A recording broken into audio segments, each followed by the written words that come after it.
Welcome to the third video on the Phaedo part 3. This is a video that's going to deal with the safe but sophisticated accounts. In the last video, we looked at the safe and simple account. Now we'll turn to the safe but sophisticated account of change that Socrates gives starting at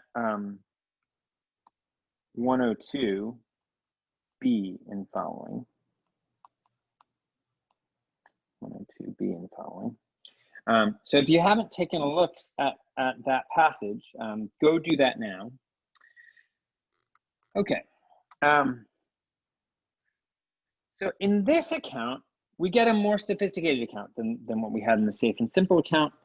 Why? Well, we get a new element, right? So in the last account, we had objects, particular things, that had properties, like being hot or being cold, right?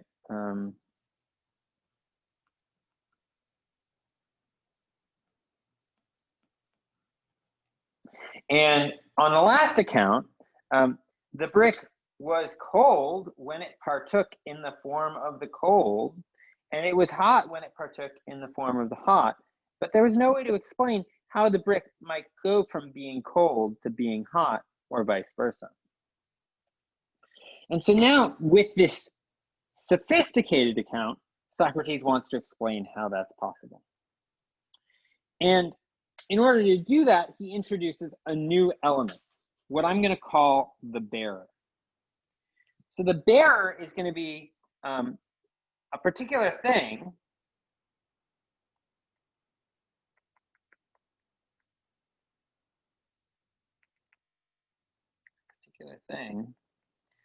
that has a form, essentially, or partakes in a form, essentially.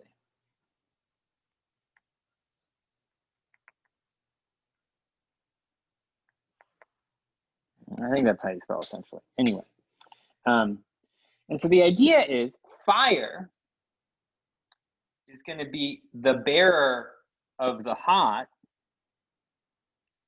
because fire partakes essentially in the hot. Fire can't be cold. It can never be cold. It is impossible for fire to be cold. And so fire is the bearer of the hot, because whenever you have fire, you have heat. It's impossible for fire not to be hot. Similarly, snow is going to be the bearer of the cold.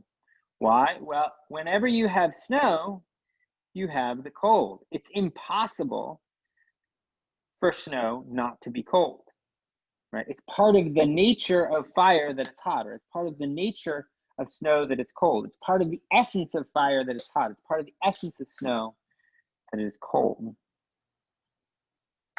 And so that's going to be what's distinctive of a bearer. A bearer is a particular thing, something in the physical world, right?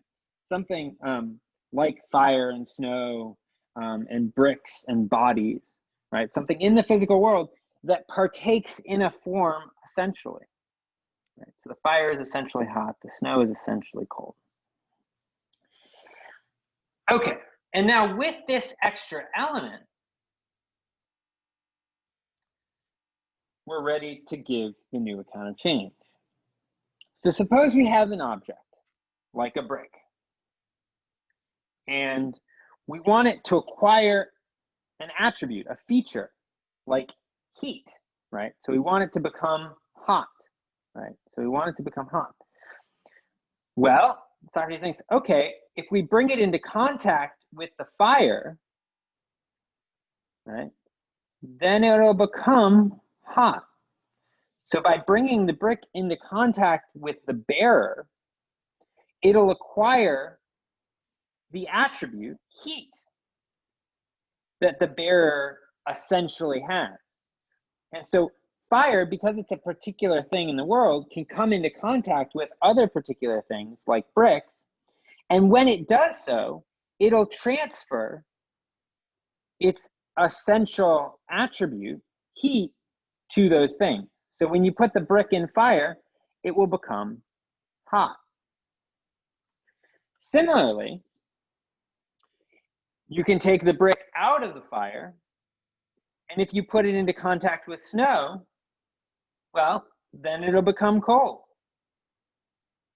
Right? So if you want the brick to become cold, if you want it to take on the form or take on the attribute of being cold, well, it's not just that it comes to partake in the cold, the form, the cold, as the safe and simple account would suggest, but by bringing it and putting it into the snow, by bringing it into contact with the snow that bears coldness essentially, you can make the brick cold. And so in this way, you can give objects like bricks, which don't have a property essentially, one property and then its opposite, right? So you can go from having a brick that's hot to a brick that's being cold, and a brick that's cold to a brick that's being hot, by bringing the brick into contact with the fire on the one hand and the snow on the other. And so there you have it, right? The cold, the brick is at one moment hot, and then the cold enters into it and it becomes cold. And then at this moment it's cold, and then you bring it into contact with the fire and it becomes hot. And so now the brick has gone from having F to having not F. And back again, right? F to not F to F. And so there you go. There's an account of not only what properties are, which we had on the safe and simple account, but also an account of how one thing goes from not having a property to having it, or from having a property to not having it. So how does this develop the reciprocity argument? I'll leave that to you, and I'll ask you that in class when we meet next. Okay.